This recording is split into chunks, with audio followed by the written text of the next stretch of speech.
Listen, I love a good urban legend as much as the next guy, but when your teacher starts grading you on fiction, that is where I draw the line. My 12-year-old son, Caleb, has always been a total history nut. We live in a small town in Virginia that prides itself on being the home of Captain Elias Thorne, a supposed Revolutionary War hero. Every year, the 7th grade history teacher, Mr. Miller, does this big unit on him. The problem? Caleb's great-great-grandfather was the town's first archivist. We literally have the original, handwritten town ledgers in our attic. And according to the actual records, Elias Thorne wasn't a hero. He was a disgraced merchant who got caught selling spoiled grain to the Continental Army. When Mr. Miller started his lecture on Thorne's bravery, Caleb raised his hand. He politely explained that the local story was just a PR stunt from the 1920s to boost tourism. Mr. Miller didn't just disagree. He snapped. He told Caleb that his family's papers were probably forgeries, and made him sit in the back of the room for being disruptive. The next day, Caleb brought in a photocopied page of the ledger. Mr. Miller refused to even look at it. He called it fake news and gave Caleb a week of detention for challenging his authority. I was fuming. I tried calling the school, but the principal just said Mr. Miller had been teaching this curriculum for 30 years. So, I called in the big guns. My cousin Sarah is a senior curator at the Smithsonian. When I told her what was happening, she was actually offended. 3 days later, I walked into Caleb's classroom with Sarah,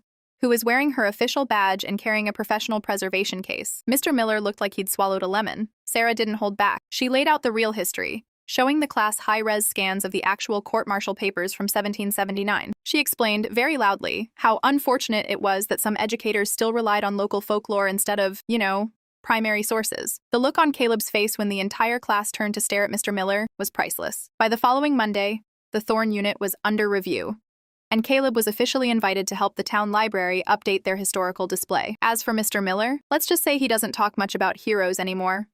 Always check your sources, guys, even if they have a teaching degree.